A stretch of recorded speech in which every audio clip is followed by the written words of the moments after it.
Bismillahirrahmanirrahim. Assalamualaikum warahmatullahi wabarakatuh.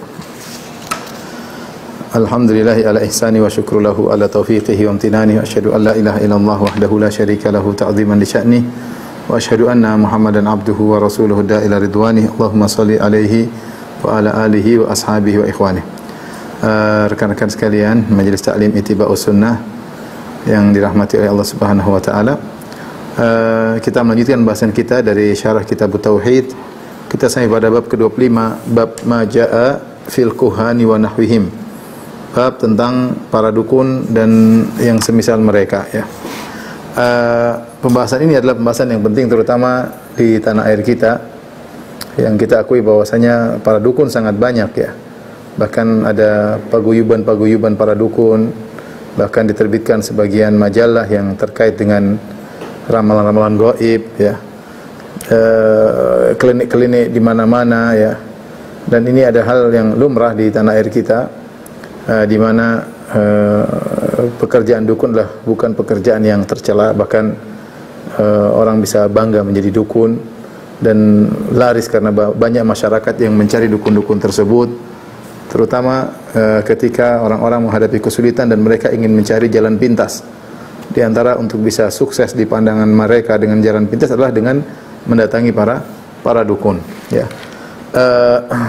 Dukun yang akan kita bahas pada kesempatan kali ini, dia lebih spesifik terkait dengan orang yang mengaku mengetahui hal-hal gaib, ya.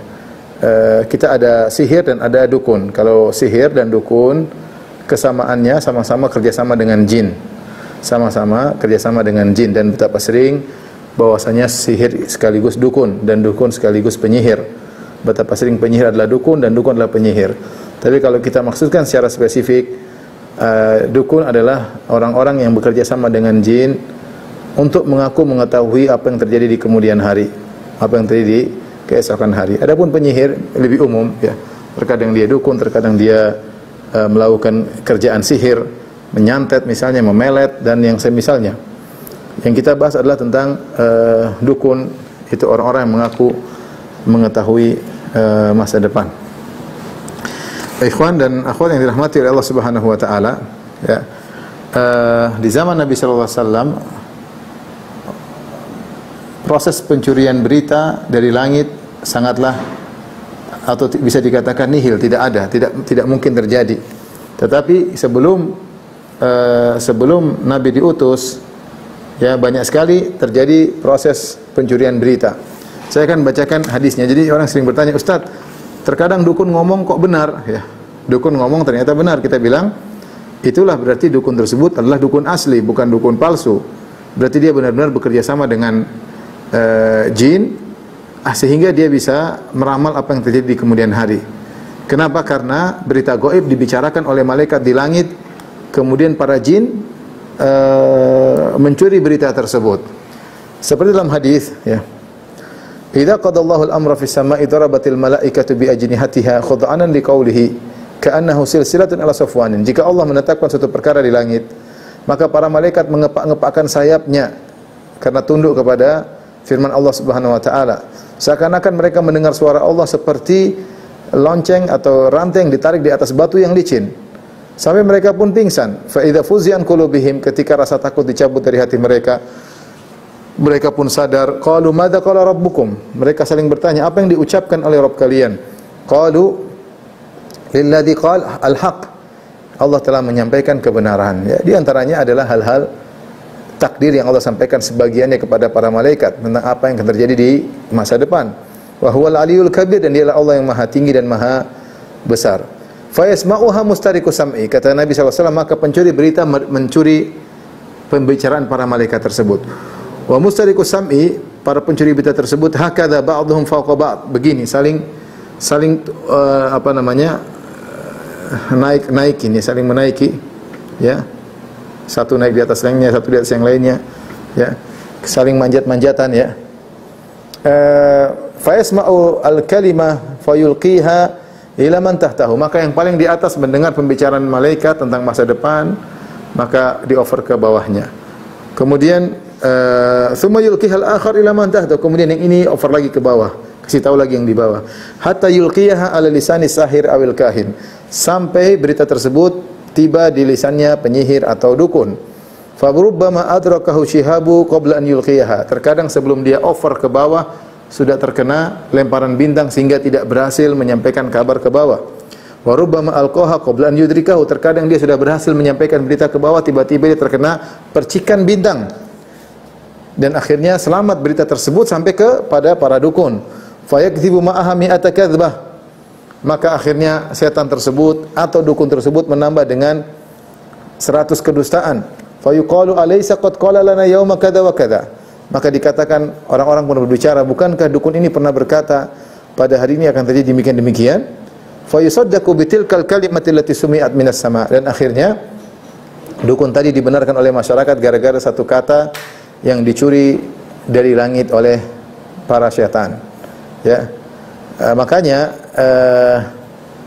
sebelum Nabi diutus, proses pencurian berita sangat banyak ya. Ya, proses pencurian berita sangat banyak. Berita gaib di langit sangat banyak. Dan sering berhasil. Ya. Sering berhasil ya. Dan ini terjadi sampai ketika akhirnya Rasulullah SAW diutus. Rasulullah diutus. Oleh karenanya ketika sebagian sahabat bertanya kepada Nabi SAW bahwasanya ramalan dukun tidak selalu salah, terkadang benar. Para sahabat bertanya kepada Nabi, maka Nabi SAW mengatakan, tilkal kalimatu minal haq. Apa ramalan yang disampaikan oleh para dukun adalah suatu kebenaran. Yakhtifuha minal jinni. Sang dukun mengambil dari jin, fayuqirruha fi udhunihi walihi. Ya, kemudian jin membisikannya ke telinga walinya, ke telinga dukun atau sihir. Fayakhlituna ma'aha mi'ata kadzbah, dan ditambah dengan 100 kedustaan. Ya. Benar bahwasanya dukun tidak selalu salah, tapi sering salahnya. Makanya kata Nabi SAW, fayakdzibu ma'aha mi'ata kadzbah, maka ditambah dengan 100 kedustaan. Dukun kalau meramal, dari 100 ramalan mungkin yang benar 1, 2, 3 aja. Sisanya salah melulu, sisanya salah melulu. Namun, demikianlah sifat manusia. Masyarakat kalau sudah ingat dukun itu pernah benar, itu yang selalu dijadikan barometer. Dia pernah ngomong benar kok, dia pernah, padahal ramalan dia 100 lainnya salah semua. Tapi lemah hatinya manusia, sehingga yang diingat adalah kebenaran yang pernah dilakukan oleh dukun, diucapkan oleh dukun tersebut meskipun cuma sekali atau 2 kali. Maka Nabi jelaskan bahwasanya itu hal yang wajar ketika dukun meramal tentang masa depan, benar karena dia mendapat kabar dari jin dan jin tersebut mencuri berita dari langit karena pembicaraan para malaikat ketika Allah memberitahu kabar tentang masa depan kepada malaikat. Jadi prosesnya Allah menetapkan perkara. Malaikat tidak tahu ilmu gaib. Kata Allah, alimul ghaibi fala yuzhir ala ghaibihi ahada illa man irtada min rasulin. Kata Allah, dialah yang mengetahui ilmu gaib dan Allah tidak membuka ilmu gaib kepada siapapun kecuali yang Allah ridhai dari para rasulnya, yaitu malaikat atau jin. Ketika Allah sampaikan kepada para malaikat, malaikat berbicara, jin dengar. Kemudian jin over sampai ke bawah. Ini banyak terjadi ketika sebelum Nabi diutus. Ketika Nabi diutus, maka tidak ada pencurian sama sekali. Berdasarkan firman Allah Subhanahu wa taala dalam surat Al-Jin ayat 8 sampai 9. Ini tidak mungkin terjadi proses pencurian.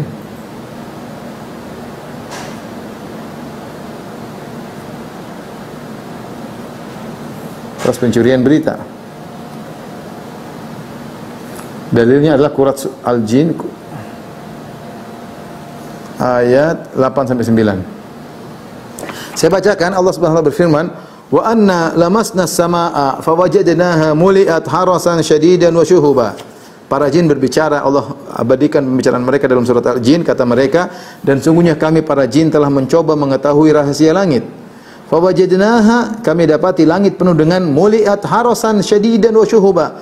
Kami dapati langit dijaga dengan penjagaan yang ketat dan banyak panah-panah api yang menyerang. Ya. Wa anna kunna naq'udu minha maq'ida lis-sam'i. Dulu kami punya pos-pos di langit untuk curi berita dulu.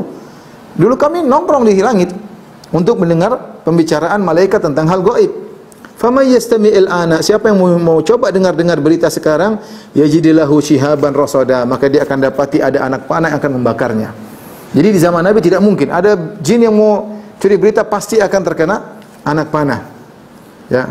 Wa laqad zayyana as-samaa'a ad-dunya bimasabiha wa ja'alnaha rujuman lisyayatin.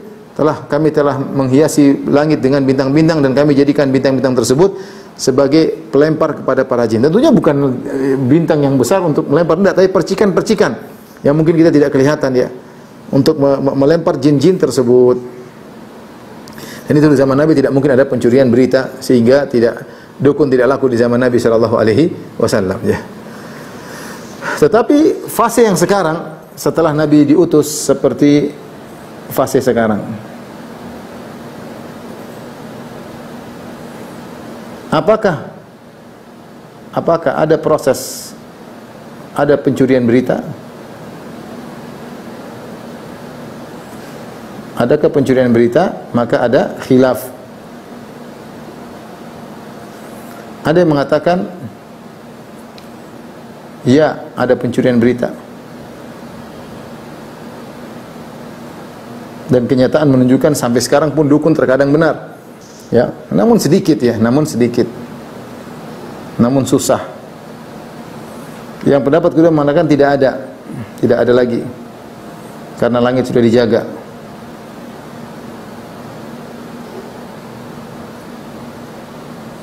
Yang mengatakan bahwasanya mungkin ada pencurian berita, kenapa? Karena ketika Nabi SAW hidup masih ada wahyu yang turun. Ketika ada wahyu yang turun, maka langit dijaga agar tidak tercampur jin mengganggu tentang proses penurunan wahyu kepada malaikat Jibril, kemudian kepada Nabi Muhammad SAW. Setelah Nabi meninggal, maka sebab ini hilang, maka ada kemungkinan bahwasanya pencurian berita terjadi lagi. Tetapi sebagaimana pendapat Ibnu Hajar rahimahullahu taala, kalau memang pun ada, kada yatmahil, hampir-hampir tidak ada, artinya sulit. Maka sekarang kita memang kenyataannya terkadang ramalan benar, tapi coba kita buka ramalan-ramalan 1 dibanding 1000 atau 1 dibanding 10.000, jarang yang benar. Yang ada prediksi dukun pun, selain dukun pun bisa memprediksi. Misalnya pertandingan, oh ini kira-kira ini yang menang karena begini, karena semua orang juga bisa memprediksi. Tapi yang kalau benar-benar hal gaib tanpa ada sarana untuk memprediksi, maka hampir-hampir tidak ada. Tidak ada yang mungkin kalau ada pun 1-2 saja. Ya, artinya dukun-dukun yang sekarang yang sok-sok tahu, ngaku-ngaku bisa mengetahui masa depan, pada dasarnya sekarang adalah orang-orang tukang bohong. Orang-orang tukang bohong ya. Nah, selanjutnya sudah.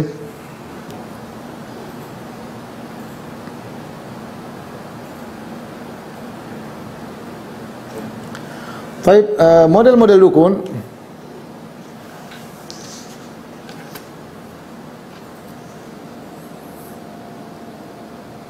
tadi sudah kita sebutkan. Kata dukun ini kahin ya, al-kahin, konotasinya tentang mengetahui hal gaib. Dukun itu konotasinya ya, mengetahui hal-hal gaib. Hal-hal gaib diantaranya hal masa depan. Nah, model-model dukun sangat banyak ya. Di antaranya misalnya dengan melihat garis tangan.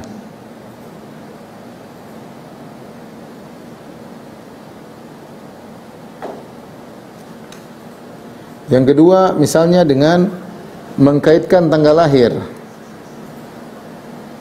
dengan ilmu astronomi atau astrologi terkait tanggal lahir.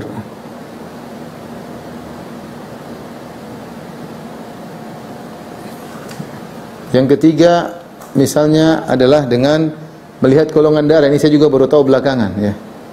Dengan melihat golongan darah. Saya pernah ditanya masalahnya. Jika golongan darahnya begini, maka nasibnya akan begini-begini ya. Ini dukun model baru, dulu tidak ada.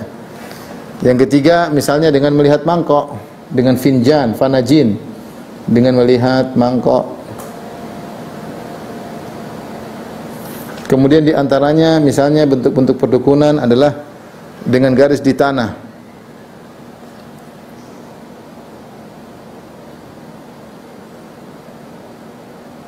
Di antaranya dengan tanda lahir. ada bopengnya lah, ya. Ini tandanya begini, macam-macam tanda lahir. Lihat di sini ada hitam gini, oh hitam di pantatnya, ini tandanya begini-begini. Atau di kepalanya ada ini, semua tanda ini terkait dengan masa depan, ya. Di antaranya dengan huruf abjad, ABCD, ya. Ini saya rasa di sini tidak ada. Kalau di Arab ada, mereka menggunakan itu dengan huruf abjad. Yang setiap huruf mewakili angka-angka tertentu. Ba, jada dan seterusnya. Taib, ini di antara bentuk-bentuk yang kesimpulan ini semua, ya. Kesimpulan ini semua adalah berusaha. Ini semua usaha untuk mengetahui masa depan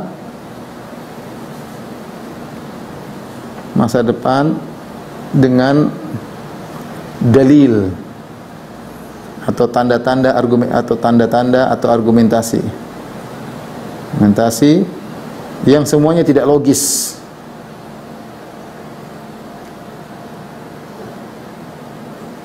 Nah, yang paling berbahaya, yang langsung kafir adalah yang bekerja sama dengan syaitan, ya. Yang bekerja sama dengan syaitan, syaitan kasih kabar, dia terima, maka dia kafir. Nah, orang-orang yang mengaku mengetahui ilmu gaib dengan tanda-tanda seperti ini, bagaimana hukumnya? Hukumnya kafir menurut pendapat yang lebih kuat. Kenapa? Karena dia mengaku mengetahui ilmu gaib. Padahal ilmu gaib tidak ada yang tahu kecuali Allah Subhanahu wa taala. Qul la ya'lamu man fis samawati wa man fil ardi, qul la ya'lamu man fis samawati wal ardi al-ghaiba illa Allah. Katakanlah, tidak ada satupun di langit dan di bumi yang mengetahui tentang ilmu gaib kecuali Allah Subhanahu wa taala. Malaikat tidak tahu ilmu gaib, jin tidak tahu ilmu gaib. Dan Allah tidak pernah memberi celah untuk mengetahui ilmu gaib dengan cara-cara ini. Yang ada Allah kasih tahu ilmu gaib dengan wahyu misalnya. Wahyu oke, dengan wahyu Nabi dikasih tentang ilmu gaib, ya.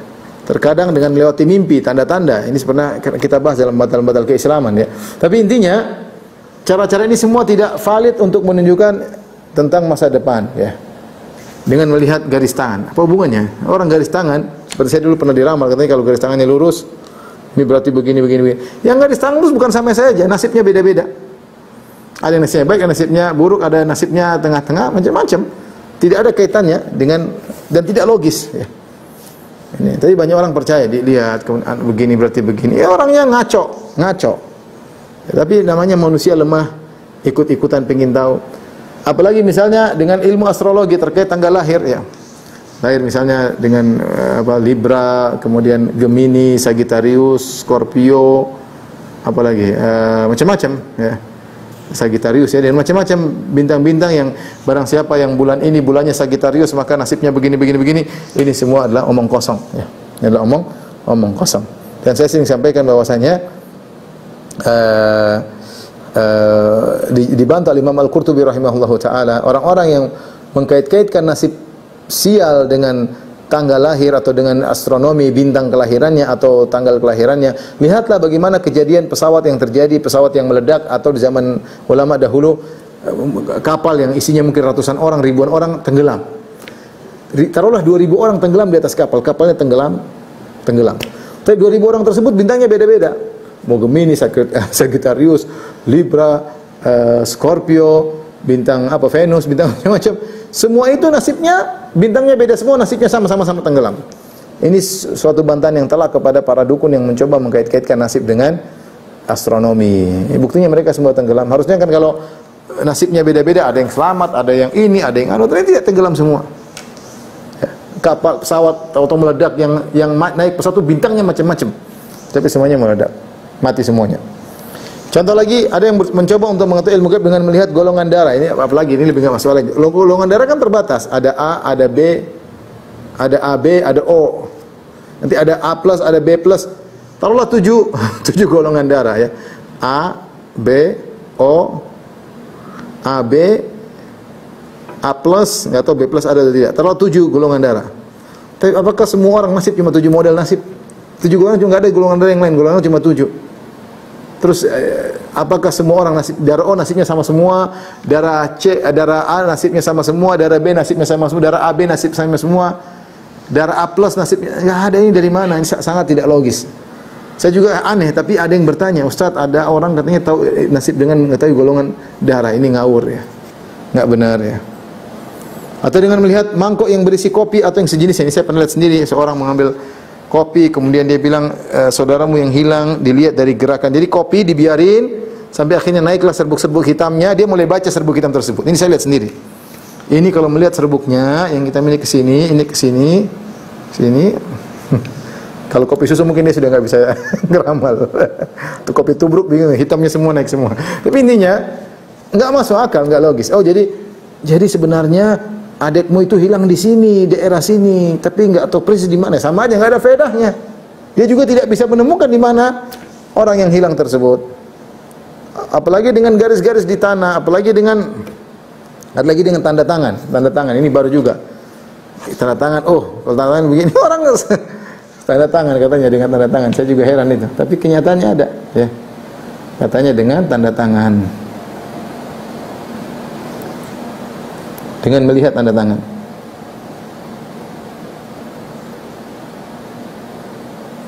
Saya termasuk orang yang hampir setiap tanda tangan berubah.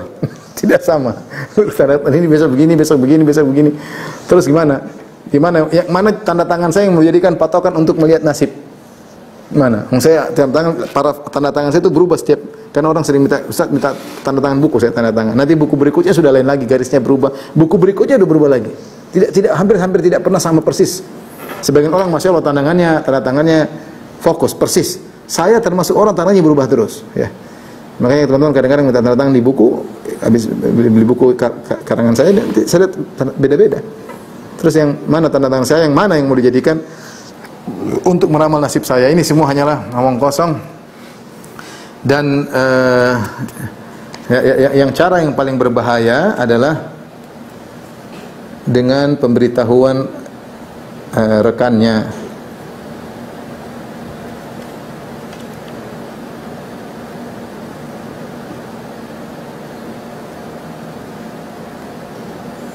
Rekannya dari kalangan jin.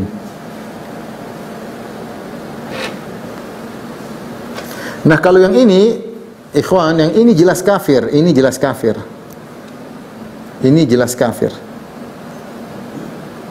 Karena kerjasama dengan jin.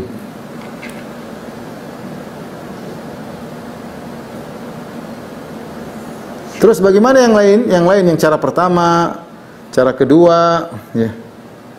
Cara ketiga, cara keempat, cara kelima, cara keenam, cara ketujuh, cara kedelapan.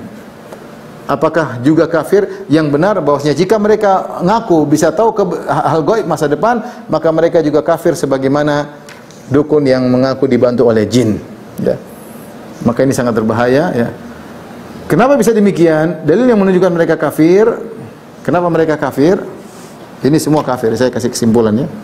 Jadi yang jelas yang lain juga kafir. Model-model lain juga kafir.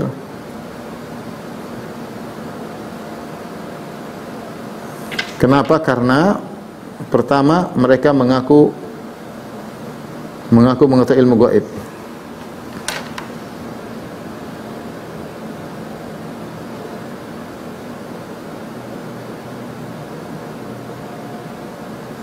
Yang kedua, Nabi mengatakan, Nabi SAW menjelaskan,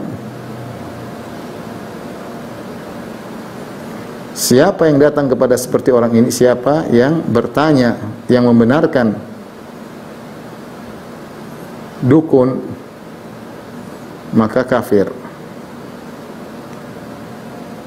Logikanya apa? Kalau yang membenarkan saja kafir, apalagi yang dibenarkan, yaitu dukun itu sendiri. Orang bisa jadi kafir gara-gara dukun, apalagi dukunnya sendiri. Oke, ini mukaddimah yang kita ingin sampaikan tentang pembahasan kita kali ini. Baik.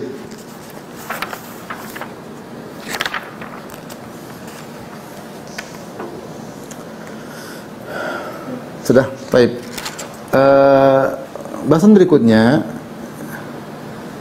ikhwan, ilmu gaib ada dua. Ilmu gaib ada dua. Ilmu gaib mutlak, ya, ini terkait apa ilmu gaib mutlak? Tentang masa depan. Tentang misalnya hari kiamat. Hari kiamat. Ini tidak ada yang tahu kecuali Allah. Allah tidak pernah memberitahu siapapun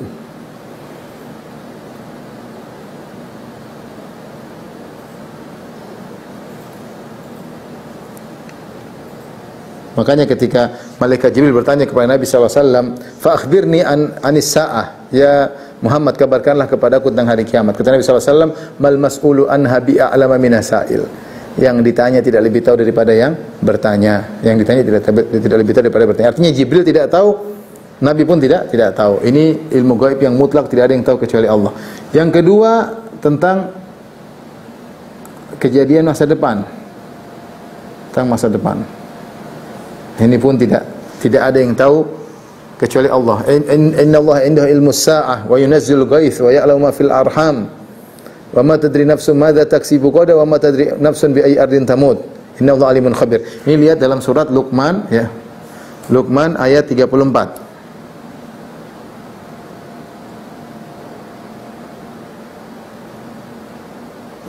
Tentang masa depan tidak ada yang tahu, tentang nasib janin tidak ada yang tahu, ya, tentang hujan, ya, pastinya apa namanya, kadarnya pastinya kapan diketahui sejak dulu. Prediksi iya, tapi kadarnya semuanya bisa diprediksi, tapi yang tahu pastinya hanya Allah Subhanahu wa ta'ala, ya. Kemudian tentang masa depan, seseorang apa yang akan dia lakukan tidak ada yang tahu, dilakukan, dan di mana dia akan meninggal.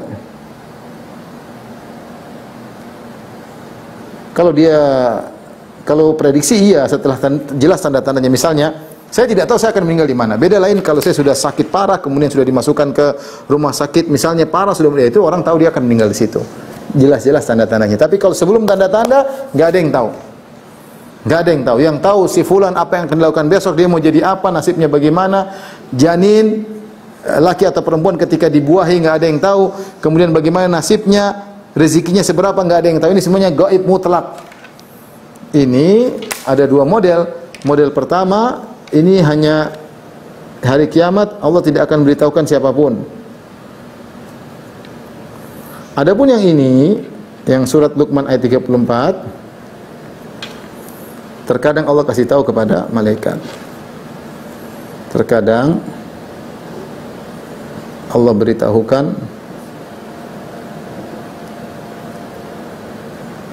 malaikat atau nabi. Kata Allah, alimul ghaibi fala yudhiru ala ghaibihi ahada illa man irtada min rasulin, dalam surat Jin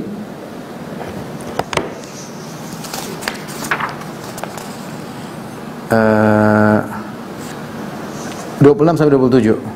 26 sampai 27 yang dalil bahwasanya terkadang Allah kasih tahu ilmu gaib. Makanya dalam hadis-hadis Nabi SAW terkadang memberitahu apa yang terjadi besok. Nabi dikasih tahu tentang tanda-tanda hari kiamat. Itu yang kasih tahu siapa? Allah Subhanahu wa taala. Kalau Nabi tidak dikasih tahu, Nabi bakalan tidak tahu ilmu gaib. Dan jangankan ilmu gaib, yang terjadi sekarang saja tidak di hadapan Nabi tidak tahu. Contoh, ketika ada orang minta dijamu oleh Nabi SAW, Nabi tidak tahu di rumahnya ada makan atau tidak. Nabi suruh sahabat nanya, coba tanya istriku pertama sampai istri 9 ada makan atau tidak. Ternyata semua istrinya mengatakan, ma indana illa ma, tidak ada kecuali air putih, gimana mau jamu tamu. Rasulullah tidak tahu. Di antara bukti ketika kalung Aisyah hilang, Rasulullah SAW tidak tahu di mana. Cari para sahabatnya sampai subuh nggak ketemu. Rasulullah tidak tahu di mana kalung tersebut. Contoh ketika Aisyah dituduh sebagai pezina, Rasulullah SAW tidak tahu Aisyah berzina atau tidak sampai sebulan baru kemudian Allah turunkan ayat membela Aisyah. Rasulullah tidak tahu. Kalau Allah tidak kasih tahu maka tidak tahu. Tapi bisa saja Allah kasih tahu berdasarkan firman Allah, alimul ghaibi fala yudhhiru ala ghaibihi ahada illa man irtada min rasulin. Allah tahu ilmu gaib tapi Allah bisa kasih tahu kepada siapa yang Allah kehendaki. Nah, jadi gaib mutlak ada dua, ada terkait hari kiamat, maka ini tidak ada yang bakalan tahu. Adapun yang berikutnya tentang masa depan, seorang apa yang dilakukan, di mana dia akan meninggal, nasib janin, hujan pastinya dan kadarnya, ini terkadang Allah kasih tahu kepada sebagian orang. Di antaranya dengan memberikan prediksi-prediksi. Seperti anak kalau sudah besar di USG kelihatan, tahu laki-laki atau perempuan. Tahu ya. Seperti hujan kalau sudah ada angin, wa huwa alladzi yursilur riyaha busyran baina yaday rahmati. Kata Allah, dialah yang meniupkan angin sebagai kabar gembira akan turunnya hujan. Jadi Allah kasih tahu, angin tanda akan turun hujan misalnya. Adapun gaib nisbi ini maksudnya sebagian makhluk tahu, sebagian yang tidak tahu. Maksudnya sebagian makhluk tahu, sebagian tidak tahu. Contoh, apa yang terjadi di zaman 1000 tahun lalu kita nggak tahu, tapi orang-orang di zaman 1000 tahun lalu tahu apa yang mereka alami. Makanya ketika Allah Subhanahu wa taala menceritakan kisah masa lalu kepada Nabi sallallahu alaihi wasallam, Allah mengatakan, "Tilka min amba'il ghaibi nuhiha ilaik." Inilah termasuk ilmu gaib yang kami wahyukan kepada engkau. Ya. Nabi tidak tahu kisah tentang apa yang terjadi di zaman Nabi Nuh. Nabi tidak tahu apa yang terjadi terhadap kisah Nabi Isa. Tapi Allah ceritakan tentang kisah para nabi, dan itu gaib bagi Nabi. Tapi tidak gaib bagi orang-orang yang ada di sana. Ini namanya gaib nisbi. Contohnya seperti para rasul, seperti Nabi Yakub tidak tahu Yusuf di mana ketika dia kehilangan Yusuf. Gaib, dia tidak tahu Nabi Yusuf di mana, tapi Nabi Yusuf tahu dia di mana. Tahu dirinya sedang di mana. Karena kalau Nabi Yakub tahu ilmu gaib, dia tidak mungkin nangis sementara dia menyangka Yusuf entah bagaimana nasibnya gimana. Dia menangis-nangis terus sampai matanya buta gara-gara terlalu sedih memikirkan Nabi Yusuf alaihissalam. Padahal Nabi Yusuf sudah menjadi bangsawan. Ini Nabi tidak tahu ilmu gaib, tidak tahu apa yang terjadi di belahan bumi lainnya. Seperti Nabi Sulaiman ketika diberitakan oleh Hudhud tentang Ratu Bilqis, dia pun bingung. Dia mengatakan, "Nanzur asadaqta."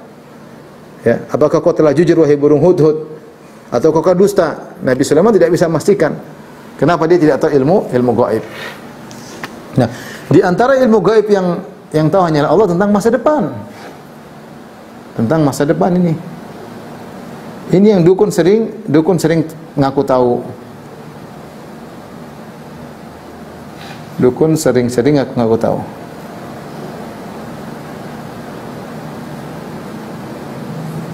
Indonesia banyak sekali dukunnya.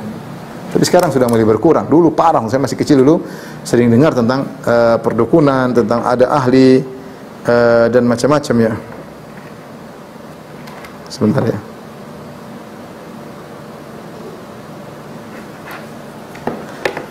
Baik, ikhwan dan akhwat yang dirahmati oleh Allah Subhanahu wa taala, ya. Sebenarnya kalau kita mau bantah para dukun gampang sekali ya. Mereka ngaku tentang masa depan, kenapa mereka tidak kaya? Kalau mereka tahu tentang masa depan, harusnya mereka ikut judi menang terus. Tahu yang bakalan keluar ini, yang bakalan menang ini, yang bakalan keluar kartu ini, harusnya tapi mereka tidak tahu. Makanya mereka nipu orang berupa jadi dukun. Kalau memang dukun ramalnya selalu benar, mereka adalah orang paling kaya di dunia, karena di dunia ini banyak sekali judi. Judi dan tahu main bola yang menang ini judi, bola dijadikan judi. Lomba balapan motor yang menang ini tahu, tapi dia tidak tahu. Hanya terbatas ngomong-ngomong doang. Hanya orang-orang bodoh yang mau percaya kepada dukun. Namun kadang kita lucunya terkadang yang percaya sama dukun ternyata profesor. Ternyata macam-macam orang ya. Baik. Ini sekedar mukadimah tentang hal-hal yang terkait dengan ilmu gaib. Kita masuk pada matan, kemudian kita jelaskan secara singkat. Yang pertama, Imam Muslim dalam sahihnya meriwayatkan dari salah seorang istri Nabi bahwasanya Rasulullah SAW bersabda, "Man ata arrafan fasa'alahu an syai'in fasaddaqahu lam tuqbal lahu salatun arba'ina yauman." Barang siapa yang mendatangi dukun atau arraf yang ngaku-ngaku tahu di mana barang hilang, kemudian tanya sesuatu kepada dukun atau paranormal tersebut, tidak akan diterima salatnya selama 40 hari. Kemudian hadis yang lain, "Man atakahinan fasaddaqahu bima yaqul." Siapa yang datang kepada dukun dan ini membenarkan apa yang dikatakan dukun, maka dia telah kafir kepada ayat Al-Qur'an yang diturunkan kepada Nabi Muhammad sallallahu alaihi wasallam. Ya, ini hadis Abu Hurairah dalam riwayat Sunan Abi Daud. Diriwayatkan oleh Sunan Abi Daud, Ibnu Majah, Ahmad dan Darimi.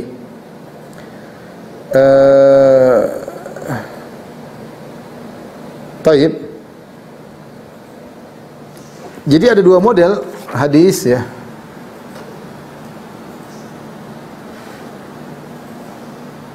Tentang hukuman percaya dukun. Hukum pergi ke dukun. Ada dua hadis. Yang pertama, siapa yang datang ke dukun dan bertanya-tanya serta membenarkannya,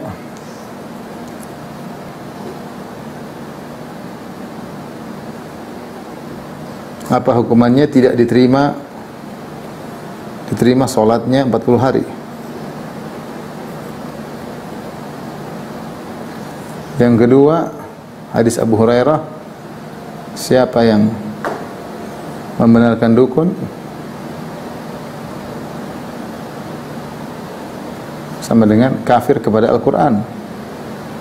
Kafir kepada apa yang diturunkan kepada Nabi Muhammad, yaitu kafir kepada Al-Quran.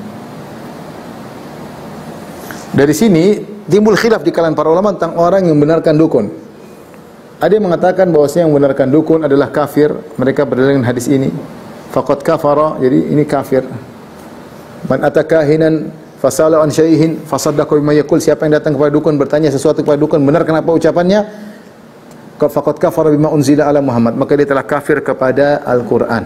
Telah kafir kepada Al-Qur'an, berarti kafir. Ya. Pendapat yang lain, pendapat kedua mengatakan tidak kafir. Kenapa? Karena dari kafir ini pendapat kedua, kafir ini dijelaskan dalam hadis yang lain tidak diterima salatnya 40 hari. Maksudnya kufur kecil. Sehingga orang datang kepada dukun membenarkan dukun, dia tidak sampai kufur akbar tapi kufur kecil. Ya, ini pendapat. Wallahu a'lam bishawab, saya lebih cenderung kepada bahwasanya orang yang datang ke dukun membenarkan perkataan dukun, membenarkan dia atau ilmu gaib, maka dia telah kafir. Kenapa kafir? Karena dia telah menentang firman Allah yang mengatakan tidak ada yang tahu gaib kecuali Allah. Qul la ya'lamu man fis samawati wal ardil ghaiba illa Allah. Katakanlah tidak ada yang tahu tentang yang gaib, malaikat ataupun manusia tidak ada yang tahu kecuali Allah. Kalau kita membenarkan dukun tahu ilmu gaib, berarti kita mendustakan ayat Allah tadi. Kita mendustakan ayat Allah. Jadi yang benar Allah alam bisawab, yang membenarkan dukun atas ramalannya adalah kafir. Ini yang lebih kuat. Yang membenarkan bahwa dukun tahu masa depan,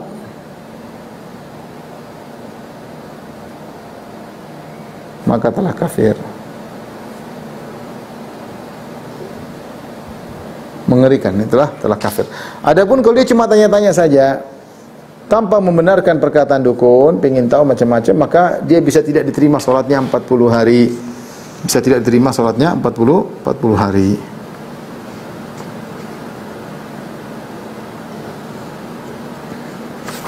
Ya. Jadi kalau dia yakin dukun tahu ilmu gaib, maka dia telah melanggar ayat, berarti kafir. Kalau dia mengaku dukun ini hanyalah ada yang kasih tahu, ada yang ini, dia tidak tahu ilmu gaib, maka ini adalah dosa besar sehingga salatnya tidak diterima selama 40 hari. Baik, kita lanjutkan. Hadis berikutnya, dan dari sahabat Imran bin Husain radhiyallahu anhu meriwayatkan secara marfu' bahwasanya Rasulullah SAW bersabda, "Laisa minna man tatayyara aw tutayyara lahu." Bukan dari golongan kami orang yang melakukan tatayur atau minta untuk ditatayurkan baginya. Ya. Bagaimana? Saya berangkat atau tidak? Sebentar, kita ke burung ya. Kau tunggu. Usir burung ke kanan, kau berangkat. Berarti dia minta ditatayurkan. Ini tidak boleh. Dia bertatayur sendiri atau dia minta ditatayurkan. Ya. Gimana menurut kamu? Saya kerja atau tidak? Kita lihat dulu. Coba dengar tokek ngomong berapa kali misalnya. Ini semua adalah minta untuk ditatayurkan. Bukan dari golongan Nabi SAW. Au takahana au tukuhina lahu. Au tukuhina lahu. Demikian juga bukan dari golongan kami orang yang melakukan praktek dukun atau minta untuk dipraktekkan dukun untuknya. Coba deh Pak dukun, kira-kira masa depan saya bagaimana? Ini sama. Ini semua adalah kekufuran. Au sahara au suhira lahu. Atau dia melakukan praktek sihir atau dia minta orang untuk menyihir musuhnya misalnya. Kemudian kata Nabi, "Wa man atakahinan fasaddaqa bima yaqul." Barang siapa yang datang kepada dukun dan membenarkan perkataannya, faqad kafara bima unzila ala Muhammad, maka telah kafir kepada Al-Qur'an yang diturunkan kepada Nabi Muhammad sallallahu alaihi wasallam. Ini tegas bahwasanya percaya kepada dukun maka dia adalah keluar dari Islam, ya bahaya ya. Dan ini Nabi mengatakan bukan dari golongan kami siapa ini mencakup laki atau perempuan, rakyat jelata atau pejabat, semua yang percaya sama dukun, maka dia telah membatalkan keislamannya, waliyadzubillah. Kemudian Al-Baghawi berkata, Al-Arraf, Al-Baghawi rahimahullah ta'ala mencoba membedakan antara Al-Kahin dukun dengan Al-Arraf yang ngaku-ngaku tahu. Al-Arraf alladhi yadda'i ma'rifatal umur bi muqaddimatin yastadillu biha 'alal masruq. Yang kata Nabi, siapa yang datang kepada Arraf telah kufur kepada Al-Quran. Arraf itu orang yang ngaku tahu tentang barang-barang hilang, tentang sesuatu di masa depan dengan mukaddimat yang dia dijadikan dalil. Misalnya ditanya, ibumu siapa namanya? Kamu orang mana? Kamu tanggal lahirnya kapan? Bulan apa? ibumu siapa, istrimu siapa. Ini semua apa hubungannya dengan barang hilang? Tidak ada hubungannya. Tahu nama ibu, tahu nama apa hubungannya dengan barang hilang? Tidak ada ya. Kemudian dia olah-olah data tersebut, kemudian tahu barang hilang. Ini semua omong kosong. Ini arraf, tidak boleh datang kepada orang seperti ini.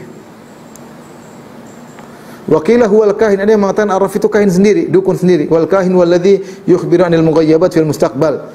Namanya dukun adalah yang mengabarkan tentang masa depan, ya. Dia jelaskan tentang hal-hal gaib di masa depan. Waqilah alladzi yukhbiru amma fid dhamir. Ada yang mengatakan dukun itu yang tahu isi hati manusia.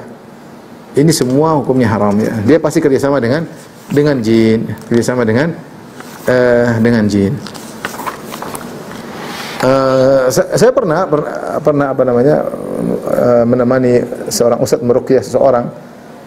Orang ini kemasukan jin karena baca ayat kursi kalau nggak salah 7.000 kali dalam waktu 7 hari kalau nggak salah. Dia baca ayat kursi 7.000 kali malah kemasukan jin. Kemudian jin yang kelebihan dia adalah mengetahui isi hati orang, hati orang. Orang ini punya keahlian, dia tahu isi hati orang. Misalnya dia buka misalnya kartu, ada kartu sampai 20 kartu. Kemudian kamu pilih kartu, enggak usah ngomong, nanti saya tahu kamu pilih kartu yang mana. Maka dia buka, terus temannya depan dalam hati pingin kartu kelima misalnya. Nanti dia bilang, kamu pingin pilih kartu kelima kan? Loh, kok kamu bisa tahu? Ini repot.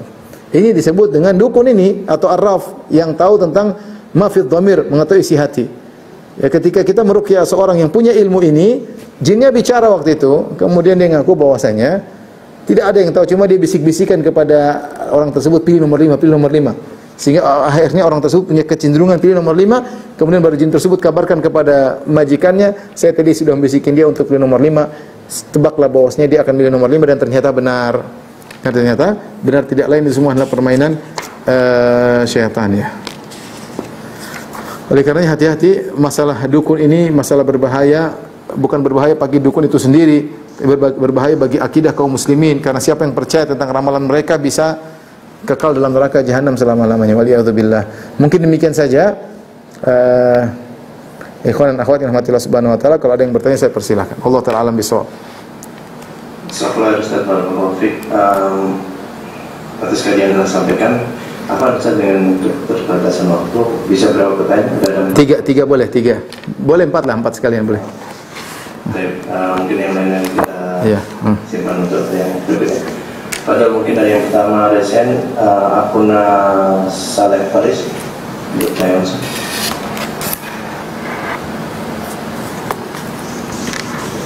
Coba di unmute. Kalau dia minta unmute. Mungkin yang berikutnya akun Hari. Ya, silakan. Assalamualaikum Ustaz. Waalaikumsalam warahmatullahi wabarakatuh. Semoga Allah menjaga kepribadian. Terima kasih Ustaz dibolehnya. Semoga moderator boleh bertanya. Silakan. Saya mau nanya Ustaz, kalau misalnya ada seseorang muslim itu bekerjanya suka membuat artikel di media online Ustaz. Terus? Lalu si muslim tersebut beberapa kali membuat artikel tentang zodiak, masalah zodiak, dan mendapatkan uang dari iklan tersebut. Nah, apakah orang ini menjerumuskan orang lain ke dalam kesyirikan, dan apakah uang tersebut dari iklan membuat artikel tersebut pastinya nggak halal sih? Ya. Yang pertama, dia tidak meyakini zodiak, cuma dia karena ini cari duit, dia pura-pura jadi dukun, pura-pura tahu ilmu tentang zodiak. Tentunya inilah hukumnya haram. Kalau dia meyakini zodiak itu bisa menentukan nasib, maka dia berarti dukun, berbahaya. Tapi kalau dia tidak meyakini, hanya sekedar ikut-ikutan supaya dapat nulis, supaya yang penting ada yang baca dapat, maka dia mengandung dosa yang besar. Pertama, dia menipu orang. Yang kedua, orang-orang terjerumus dalam kesyirikan gara-gara dia. Meskipun dia yang bohong-bohongan, tapi orang yang membaca kebohongan dia tersebut menyangka itu kebenaran dan meyakininya, maka dia membuat banyak orang terjerumus dalam kesyirikan. Ya. Maka hasil dari tulisan artikel tersebut hukumnya haram, tidak boleh dimakan karena itu penipuan kepada masyarakat. Adapun kalau dia meyakini zodiak itu sendiri benar, ya ini dia adalah dukun. Allah ta'ala alam bisawab. Saleh Faris, silakan. Saleh Faris itu. Ya, ada. Assalamualaikum warahmatullahi wabarakatuh. Waalaikumsalam warahmatullahi wabarakatuh. Ustaz. Baik, alhamdulillah. Alhamdulillah. Insyaallah Ustaz diberi kesehatan berpanjang oleh Allah Azza wa Jalla. Amin. Izin pertanyaan Ustaz. Monggo, monggo. Tadi Ustaz menjelaskan tentang dukun dan sihir. Waktu tahap pertama itu sebelum Rasulullah mendapat wahyu. Sedangkan pada waktu itu apakah sholat sudah ditegakkan atau belum Ustaz? Karena apa? Karena Rasulullah waktu itu belum mendapat wahyu tentang sholat. Berarti pada waktu itu masih zaman jahiliyah ya Ustaz? Kalau Nabi sudah ketika Nabi diutus, Nabi sudah sholat, cuma belum ada perintah sholat 5 waktu. Sahabat sudah sholat 5 waktu, perintah sholat 5 waktu persis. Itu kira-kira ketika Isra Mi'raj, kira-kira 3 tahun sebelum Nabi berhijrah. Setelah Nabi 10 tahun di Mekah, baru turun sholat 5 waktu. Adapun sebelum itu Rasulullah SAW sudah sholat. Di antara ayat-ayat surat yang pertama kali turun, ya ayyuhal muzammil, ya qumil laila illa qalila, wahai orang berselimut, bangunlah salat malam. Dan itu sudah awal-awal Nabi berdakwah sudah ada perintah salat. Maksudnya sebelum Nabi diangkat menjadi seorang rasul, itu pencurian berita banyak. Ketika Nabi sudah diangkat menjadi seorang rasul, wahyu mulai turun, maka itu tertutup, ya, tidak ada pencurian berita. Nah, setelah Nabi meninggal baru kemudian ada khilaf di kalangan para ulama, ada yang mengatakan tidak bisa, ada yang mengatakan bisa, itu pun kalau bisa pun hanya sedikit, ya. Nah, ini yang kedua Ustaz. Satu aja yang lain. Yang lain Pak Soleh, yang lain. Jazakallahu khairan. Yang lain biar dapat kesempatan ya. Allah barik fiik. Silakan yang lain. Pertanyaan berikutnya dari akun Afika. Assalamualaikum Ustaz. Waalaikumsalam warahmatullahi wabarakatuh. Saya izin bertanya Ustaz, simpel aja, apakah indigo itu termasuk dukun Ustaz? Indigo saya nggak tahu apa maksudnya, bisa melihat jin. Kalau indigo itu apa ya, hal yang asalnya manusia tidak bisa melihat jin ya, kecuali jin tersebut menampakkan diri. Banyak peristiwa orang bisa melihat jin, dia diganggu, entah ada jin masuk dalam dirinya sehingga dia bisa melihat. Dan itu bukan suatu, maksud saya bukan suatu kelebihan ya. Terkadang dia diganggu, dia tidak ingin melihat tapi dia bisa melihat ya. Dia tidak bisa ingin melihat tapi dia bisa melihat. Entah ada jin ditanamkan dalam dirinya atau jin memang mengganggu dia sehingga dia bisa melihat.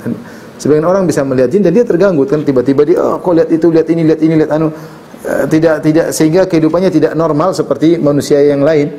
Karena bisa saja jin muncul di situ, ada jin di situ sehingga dia terganggu. Yang seharusnya tidak bisa lihat malah dia bisa melihat ya. Oleh karenanya itu bukan hal gaib karena dia melihat. Artinya bukan gaib mutlak tadi, tapi dia gaib nisbi, bagi orang tidak bisa melihat tapi bagi dia bisa melihat. Tapi itu bukan gaib mutlak. Itu gaib nisbi, bisa saja jin di antara jin bisa saling melihat. Nah, dia bisa melihat jin itu jadi masalah. Kok bisa dia bisa melihat jin?